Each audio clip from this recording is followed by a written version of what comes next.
Hello everyone, সকলে কেমন আছো? মহাদেবের কৃপায় আজকে একটা নিউ ব্লগ শুরু করছি। তো আজ ছিল সোমবার। তো সোমবার মানেই আমার তো মহাদেবের দিন। তো একটু ভালো করে পোটা পরিষ্কার করে নিচ্ছিলাম আজকে। মানে সোমবার সোমবার আর কি মহাদেবকে আরও মন প্রাণ দিয়ে ডাকতে হবে। তো তার জন্যই আর কি। আর ক্যামেরাটা কিন্তু আমার মেয়েই করে দিচ্ছিল। তো আজকে আরও একটা ব্যাড নিউজ যেটা আছে, সেটা হলো আমার শাশুড়ি মা আজ বিকালবেলায় মানে বাপের বাড়ি যাবে, আবার কাল আসবে। আর তার জন্যই না মনটা একটু খারাপ। যেহেতু আমি আর শাশুড়ি মা দুজন মিলেই থাকি, তাই শাশুড়ি মা চলে গেলে না আমার মনটা না ভীষণ খারাপ হয়ে যায়। মানে একা থাকতে ভালোবাসি ঠিকই, কিন্তু সেইভাবে না। মানে শাশুড়ি থাকলে আমি আমার চোখে দেখতে পেলেও মনে হয় যেন না কেউ একজন আছে আর কি। কিন্তু যাই হোক, শাশুড়ি মা চলে যাবে। তো আমি এখানে একটু সকাল করে পুজো করে নিচ্ছিলাম, আর এখানে একটু মহামৃত্যুঞ্জয় মন্ত্রটাই জপ করছিলাম, যেটা প্রতিদিনই করি এখন অবশ্য। তো তারপর না একটু চেঞ্জ করে নিয়ে নিচেই যাচ্ছিলাম এবার রান্না করতে। কিন্তু মানে চাটা কিন্তু আগেই খাওয়া হয়ে গেছিলো, তার ভিডিওটা করা হয়নি তাড়াতাড়ি করে আর কি। আর মেয়ের যেহেতু সামনেই এক্সাম না, আমি অনেকবার ভুলে যাচ্ছি ক্যামেরা নিতে, মানে ফোনটা নিতে আর কি। তো মনে হচ্ছে তাড়াতাড়ি করে রান্নাবান্না করে ওকে পড়তে বসাতে হবে, সেই সব কাজগুলোর জন্য ভাবছিলাম একটু দুদিন ভিডিওটা একটু অফ রাখবো। তো আবার ইচ্ছে যখন করে মনে হয় একটু কাজের ফাঁকে একটু ভিডিওটা করেই রাখি। তো ভালোই লাগে আর কি এখন করতে। ভিউজ পাওয়াটা মেন কথা না, আমার মনে হয় এই ভিডিওগুলো করলে আমি শেষ বয়স অবধিও হয়তো ভিডিওগুলো দেখতে পাবো, বা আমার মেয়েও যখন আরও বড় হয়ে যাবে তখন আমাকে দেখতে পাবে। এগুলো একটা স্মৃতি বলা যায়। তো আজ যেহেতু সোমবার, আজকে কিন্তু সবই আমাদের নিরামিষ। আমি সোমবার করি, কিন্তু আমার শাশুড়ি মাও নিরামিষ খায়। বলে তুমি যখন কিছু খাবে না, আমিও খাবো না।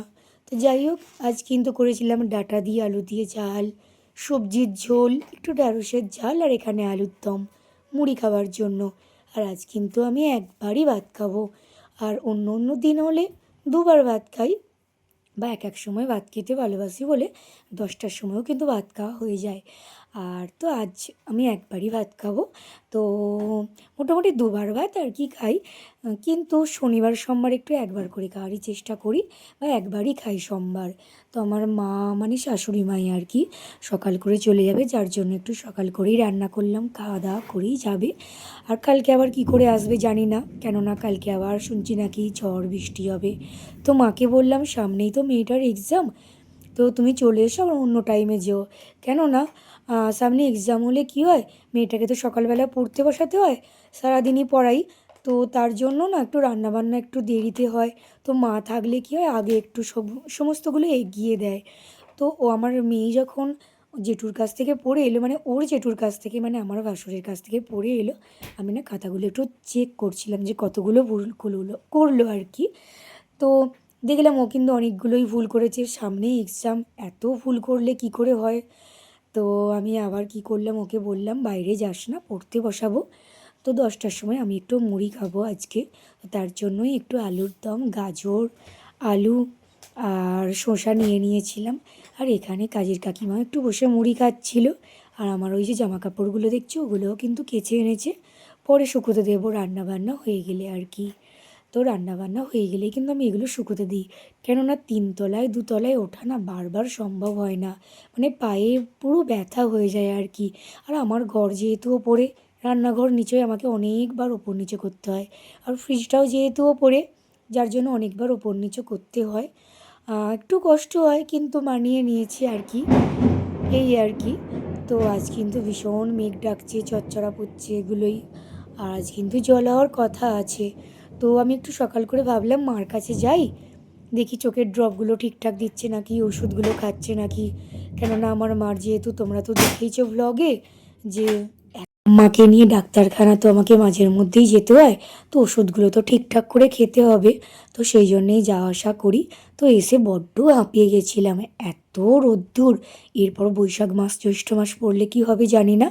তারপর হাত পা ধুয়ে ফ্রিজ থেকে একটু এই পেঁপেটা বের করেছিলাম, আর এই বেদানা পেঁপেগুলো কাটলাম। মেয়েও একটু ফল খেলো, আর আমি একটু ফল খেলাম। আর পরীক্ষার সময় আমি ওকে একটু বাইরে যেতে বারণই করি, সবসময় একটু বইয়ের মধ্যে থাকার চেষ্টা করি আর কি। আর কি বলবো, বুধবার থেকে তো পরীক্ষা। আর ওর 4টে সাবজেক্টই পরীক্ষা, যেহেতু সরকারি স্কুল সেইভাবে কোনো সাবজেক্ট নেই।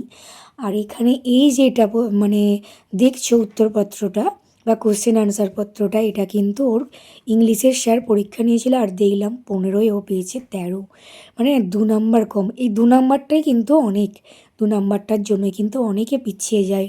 তো ও আমার সাথে সাথে বারবার বলছে 2 নাম্বার তো কম। তো আমি বললাম 2 নাম্বারটাই কিন্তু অনেক জীবনে, এটার জন্যই কিন্তু অনেকে অনেকটা পিছিয়ে যায়।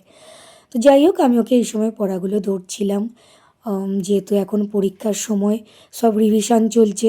দেখলাম কতগুলো কি রিভিশন করানো হয়েছে বা কতগুলো কি পারছে, বারবারই রিভিশন করাচ্ছে প্রাইভেটের স্যারেরা, ম্যামেরা, বা আমিও করাচ্ছি বাড়িতে প্রাইভেট টিউশনের স্যার বা মানে ওর জেঠু বা পিপি হয় আর কি, পিপি না সরি ও মনি বলে, আমার ভাই যে আমাকে পিপি বলে যার জন্য পিপি বললাম।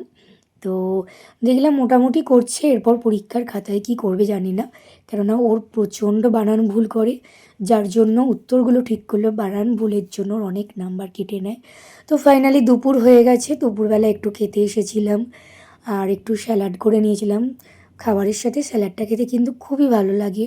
তো আমি, শাশুড়ি মা আর আমার মেয়ে 3 জনেই বসে খাই। শ্বশুরমশাই আগে খেয়ে নেয় 12টার সময়। তো খাওয়া দাওয়া হয়ে যাওয়ার পর একটু রেস্ট নিলাম দুপুরবেলা। আর আমার মেয়ে একটু পরেই প্রাইভেট যাবে, তার জন্য বারবার জিজ্ঞাসা করছিল যে মা কটা বাজে। আমি বললাম এখন 4:30 বাজেনি, 4:30 বাজলেই ওকে পড়তে যেতে হবে। তারপর আবার তো আজকে যেহেতু সোমবার, আবার আঁকা আছে, ড্রয়িংয়ের স্যার আসবে 6:30 থেকে। তো যাই হোক, একটু বাইরেটার দিকে দেখলাম মেঘলা করেছে নাকি, দেখলাম ভালোই রোদ্দুর, একটু ঝড় বৃষ্টি হলে হয়তো ভালো হতো, যা গরম পড়েছে।